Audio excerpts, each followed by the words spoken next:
Hi, I'm Richie Parsons, and today I'd like to talk to you about what I call the pot of gold effect.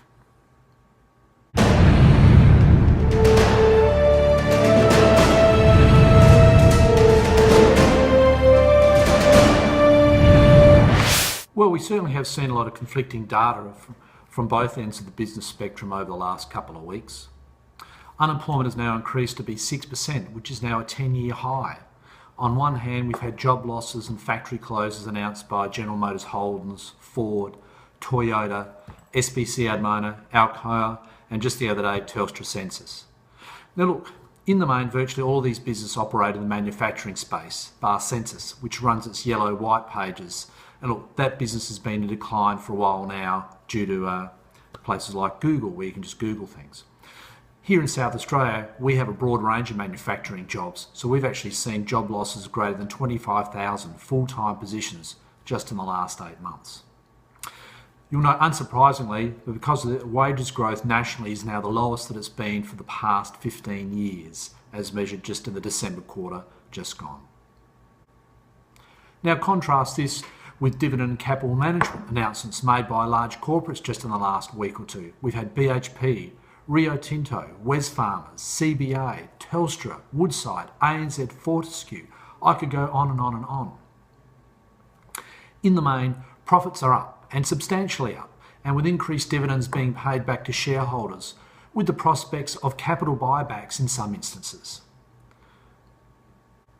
What we've seen is more than 70% of companies have reported increased profits, and of these companies, greater than 50% have reported profits of a higher level than what the broader investment analyst community were expecting. Dividends are also up, with more than 80% of these companies reporting dividends of increasing payments to their shareholders. So what does this all mean? Well, if you refer back to my last video, all the way with the USA, you'll see some signs there. Unemployment in itself is a lagging indicator. It takes a while for companies will make changes to their business hiring practices. And if you look at resources companies, we're looking at resources companies who would do substantially better as they'd cut out wasteful expenditure, and iron ore prices had increased substantially over the last 12 months. You only have to look at Fortescue's recent profit result as an example of this. Over time, confidence plays a great factor in employment. The National Australia Bank runs a business confidence survey, which has been showing increasing signs recently. And on top of that, the Reserve Bank only this month has also upgraded its economic and growth forecasts. Higher profits and greater business confidence over time will lead to job growth as consumers spend more money and businesses hire more people. I call this the pot of gold effect. Now, I don't mean that wonderful 1970s talent show with the late and great Bernard King. Imagine Bernard today in the land of reality TV with his wit and sarcasm and splendour of style. What I mean is that the business owner will only hire if they can see the payoff at the end of the day. Higher sales, greater profits. Large corporates in dominant positions are also seeing this pot of gold effect.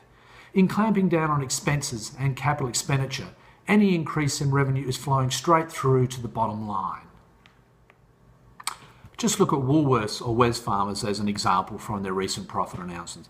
As both these are the dominant retailers in Australia, they own a range of wide different businesses. Wesfarmers, for example, owns Coles, Kmart, Bunnings and Officeworks, just as an example. The last pot of gold effect beneficiary, in my opinion, may well be the federal government.